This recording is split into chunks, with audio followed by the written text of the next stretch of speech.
meus amigos do Pode Não Pode, estamos de volta com os fabulosos X-Men, a saga da Fênix Negra.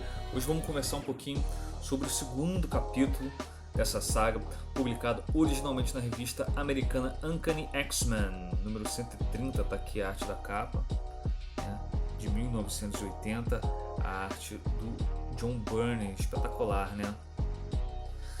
O segundo capítulo se chama Os Fabulosos X-Men Cristal, né?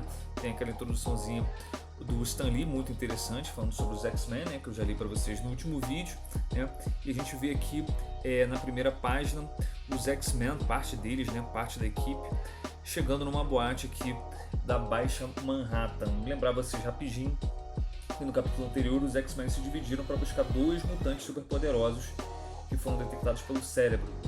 O Xavier, a Tempestade, o Colossus e o Wolverine foram para Chicago encontrar a Kitty Pryde, tá? E o Ciclope, a Jean e o Noturno, eles foram aqui para Baixa Manhattan para encontrar o outro mutante. Aí já tem um spoiler na capa, já o outro mutante seria a Cristal, beleza?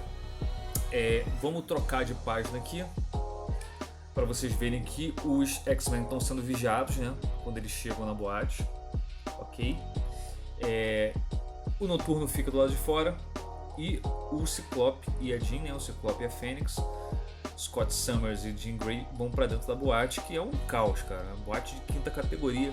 É importante a gente lembrar que essa história ela deve ter sido escrita em 1979, né? Era uma época que Manhattan não tinha glamour não, pessoal. Nova York estava mal das pernas pra caramba na década de 80, tá? E aí dentro da boate acontece a primeira coisa interessante para a gente poder ter uma noção de como a Jean tá, né? Que a mente dela ela já começa a ser tomada pelo Jason Wingard, né? Jason Wingard, esse sujeito aqui, olha, tá aqui, né? Que já tá dominando a mente da Jean cada vez mais, né?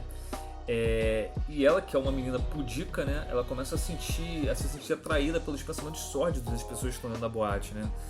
Que tá todo mundo, você vai numa boate, você não vai apenas para dançar, né? Algumas pessoas até vão, mas outras vão para namorar, né? Por assim dizer. Então, beleza. O Scott e a Jean estão dentro da boate. O Clube do Inferno aqui já tá caçando os X-Men, né? Para quem lembra do último vídeo, para quem assistiu o último vídeo, sabe que o Clube do Inferno conseguiu sequestrar os X-Men que estavam em Chicago, né? A gente já vai ver isso daqui a pouquinho. Tá? E aqui nessa parte tem uma definição importante do Clube do Inferno, que eu vou até aproximar um pouco aqui para poder ler com vocês. Olha só, Clube do Inferno. Há 50 anos, este é um dos clubes mais exclusivos dos Estados Unidos. Seus membros formam uma lista do quem é quem da elite sociopolítica e econômica do país. Contudo, a instituição possui um círculo interno aberto a poucos membros selecionados. Um pequeno grupo que vê o clube como forma de adquirir poder. Um dos membros desse círculo é o homem que Jean Grey conhece como Jason Wingard. Esse cara aqui é bem interessante porque o Sebastian Shaw se apresenta aqui, né? E aí vocês veem que aqui os demais membros do Clube do Inferno, você vê que tem pessoas sentadas aqui nas cadeiras, né? Eles ficam nas sombras por enquanto. O John Byrne e o Chris Claremont, vale sempre lembrar que o Chris Claremont é o argumentista aqui da série. O John Byrne ele é co-argumentista e desenhista aqui desse arco, né? Que acaba compondo a saga da Fênix Negra, tá? E eles vão dando as migalhinhas pra gente aqui da história, vão deixando as pontinhas soltas e vão amarrando aos poucos. Isso é muito interessante. Interessante também a arte do John Byrne, que é incrível, né? Vocês podem ver as expressões faciais aqui do Sebastian Shaw. Ele é bem ameaçador, né, pessoal? Olha só o olhar do cara, né? Enfim, tá aqui a Rainha Branca conversando com eles, explicando que os X-Men já estão presos. Olha só, Colossus, Wolverine e a Tempestade estão aqui presos em gaiolas, né, com inibidores de poderes, e o Professor Xavier também aqui deitado na mesa com um inibidor de poder, né? Também vale a pena lembrar que a Kitty Pryde aqui, olha, atravessando uma parede, mais uma mutante que eles foram buscar lá em Chicago. Ela está tentando fazer o que ela pode para ajudar os X-Men. Ela tem uma breve lembrança aqui do que aconteceu lá em Chicago, os X-Men sendo derrotados pela Rainha Branca aqui, um ataque psíquico, né? E ela acabou correndo atrás deles para ver onde eles seriam levados, né? E ela até tenta ajudar os X-Men aqui. Olha só. Ela mergulha no chão, consegue fugir de alguns dos soldados do Clube do Inferno, né?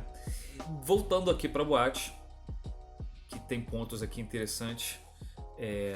Peraí que eu pulei aqui uma coisa que eu queria falar para vocês. Não pulei não. Vamos lá. Voltando para dentro da boate, a gente vê a Jean Grey reclamando dos pensamentos, né, das pessoas sobre ela na boate, né?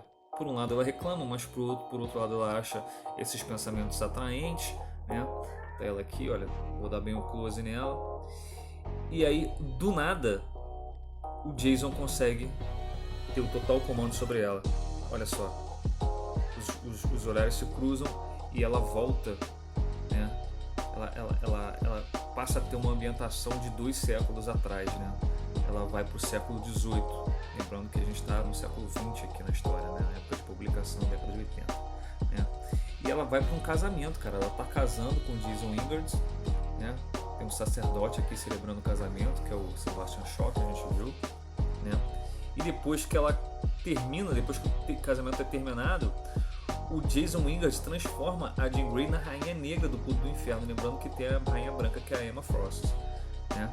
E dá um beijo aqui. E quando eles se beijam, a Jean Grey, ela meio que desperta e ela tá de volta na boate, né? E olha a cara do Ciclope aqui olhando, né? O Ciclope é um cara bem controlado, né? Ele acaba deixando passar, mas fica um clima terrível entre ele e a Jean, né? Eles são namorados, né? Ou pelo menos ele achava que eles eram, né? O clima fica péssimo entre eles. Teve um momento até nela cueca aí no último capítulo, tá? Que a gente até deu uma olhada do Scott se declarando pra Jean, né? E aí acontece isso, amigo. Realmente é muito sangue de barata, né, do Ciclope pra não ter feito nada, muito autocontrole, né? Enfim, aí o show começa. O Ciclope ele identifica, ele tá com o relógio aqui no pulso dele. Vocês estão vendo que tem um pequeno brilhozinho aqui no relógio, tá? Que o John Byrne colocou aqui pra gente. Esse relógio ele tem uma espécie de mesma programação do cérebro e ele tenta identificar os mutantes, né? Então o Ciclope ele sacou que a Cristal, que começa a se apresentar aqui, olha, primeiro quadrinho com a Cristal, com a mutante se apresentando, né? Ele identifica rapidamente que ela é a mutante que eles estavam atrás. Ok, vocês lembram que a Kitty Pryde estava fugindo, né, do Clube do Inferno. Ela estava tentando ajudar os X-Men que foram presos em Chicago, tá? Ela consegue ligar aqui, mais uma vez lembrando que era década de 80, né? Então ela liga pro carro, pro Rolls Royce aqui dos X-Men em Manhattan. O Noturno atende, né? Quando o Noturno vai atender, tem uma informação aqui importante que o Chris Claremont e o John Byrne deixaram pra gente, né? Que é o Noturno falando que ele tá com pensamentos aqui, né? Ele vai atender e quando ele vai atender o telefone ele tá pensando e ele lembra que o professor Xavier ficou bravo com ele quando o Noturno deixou de usar o indutor de imagens, né? Vocês observam que o Noturno ele tem uma aparência complicada, né, por assim dizer, porque ele é todo azul, né, parte azul, negro, os olhos dele são amarelos, ele tem uma cauda, né, orelhas de elfo, ele parece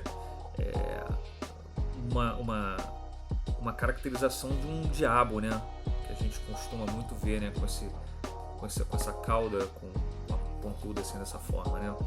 Enfim, ele atende o telefone, descobre que os X-Men em Chicago foram capturados, né? E aí um dos robôs do Clube do Inferno ataca o Noturno e a porrada come entre ele e o robô, né? Lá dentro da boate, 2 robôs também, não são robôs, perdão, são soldados de armadura. 2 soldados de armadura também invadem, né, a boate. A Cristal tem o show dela interrompido, a Jean Grey transforma ela e o Scott em Ciclope e Fênix rapidamente, né, a vestimenta. O Ciclope fica extremamente assustado. porque ele acha, e ele tem certeza, que a Jean tá perdendo a noção de quão poderosa ela é, né? E é exatamente isso, tá? Eu vou voltar aqui pra gente ver rapidinho, nesse quadrinho aqui, como o Chris Claremont e o John Byrne deixaram a gente a par do que é Jean Grey no quadrinho aqui, né? Nessa época aqui da publicação da saga da Fênix Negra. Olha só.